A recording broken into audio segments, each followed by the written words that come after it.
by Charlotte Bronte.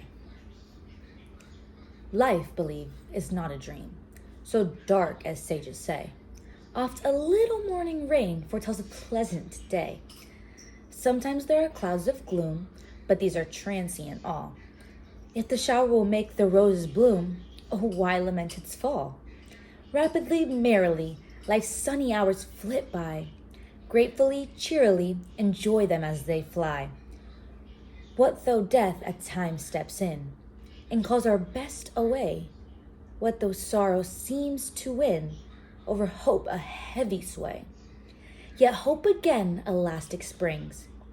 Unconquered though she fell, still buoyant are her golden wings, still strong to bear us well. Manfully, fearlessly, the day of trial bear, for gloriously, victoriously, can courage quell despair. Charlotte Bronte was born in Thornton, Yorkshire, England in April 1816. She is one of three literary sisters, including Emily and Anne, who were all raised and educated in a strictly Anglican home. Charlotte was sent with three of her sisters to the Clergy Daughters' School at Cowan Bridge. She went on to continue her education at Roe Head Murfield. While at Roe Head Murfield, she wrote her novel, The Green Dwarf, under the name Wellesley in 1833. She later went on to publish her most famous novel, Jane Eyre, in 1847 under a new pseudonym, Currer Bell. She has written tons of other literature, even some with her sisters. Sadly, in 1854, after only a year of marriage to her husband Arthur, she died due to an impending illness during her pregnancy in 1855. Charlotte Bronte crafted this poem with the desire to dispel the myth that life is innately bad, dark, and unpleasant. Lines 1 through 12 contrast the rain, a dark, gloomy day, which can be seen as life's difficulties and problems, with the sunshine, a pleasant and splendid day that also lives in this world. Lines 16 through 32 continue this theme and discuss how hope can spring back from despair and that hope is victorious over the hardships of life. This can be seen as advice to the reader to look at the brighter side of life rather than the worst. Bronte shows various settings through the change in the temperature of the day. Some are rainy and others are sunny. The tone is hopeful and optimistic. There are few literary techniques used. I first want to mention the heavy use of metaphors and symbolism. Morning rain is a metaphor that symbolizes sorrow and despair. Roses represent life. Shower is rainwater, which could mean rebirth. So in the line, if the shower will make the roses bloom, it could be symbolizing the rebirth of a new life. This same line, with an ending, oh, why lament its fall, is also a rhetorical device to make you think a little more as to why we are so quick to be against a little bit of gloom. The term elastic springs is used toward the end of the poem, which could be seen as and which makes hope seem as elastic like the spring season because it can be bent by sorrows, winter, but cannot be broken and retain itself after the gloom goes away or when winter ends. Personification is also used in lines like sunny hours flit by and time steps in. There's also an allusion to the day of judgment in the line, the day of trial bear, which is a Christian belief that God is deciding who deserves heaven and who deserves hell.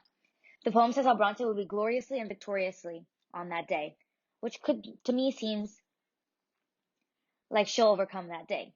There's also a rhyme scheme that makes it seem like almost every other line rhymes, which gives it a lighter and livelier feeling to it, almost like a song. When thinking about the question, who am I, some people may think about their roles in life, like daughter, son, or friend. I find that those don't necessarily define who I am, but rather the characteristics that can be seen in me will define who I am. I would say that I am introverted. I talk to people and I enjoy and I can and I'm not bad at it. I just find myself rather drained by socializing for too long. I also find myself to be a very anxious person, and I find that I worry about little things and nag about those little things. And I even tell myself not to worry about them until it all blows up in my face. And those might seem like negatives to some people, so maybe we'll switch it to the positive side. And I would say that I'm a very free-spirited person, and that I've always been independent. I feel like it's always been a goal of mine to live like there's no tomorrow and live and be able to live financially free and be stable enough to do what I want to do. And I also think that I'm also a very curious person. I love to learn. I feel like that's why I've done pretty decent in school. I'm not disgusted by the fact of needing to learn new things. And I think that all of these characteristics are things that will follow me for the rest of my life, and I feel that they do define who I am. I connect with this poem because I try to be the Charlotte Bronte of life. I try and help people come to the conclusion that life isn't as bad as it is made out to be. This is how I have tried to live my life, by living to the fullest even if I'm dealing with difficult things. I have the mentality that life is great, so I'll go out with friends and hang out with family. And I think this is what Charlotte Bronte want everybody to do. Life believe is not a dream, so dark as sages say. Oft a little morning rain foretells a pleasant day.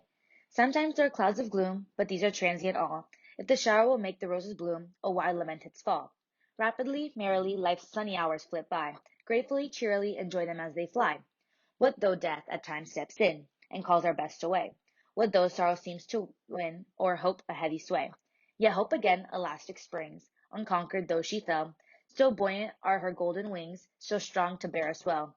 Manfully, fearlessly the day of trial bear, for gloriously, victoriously, can courage quell despair.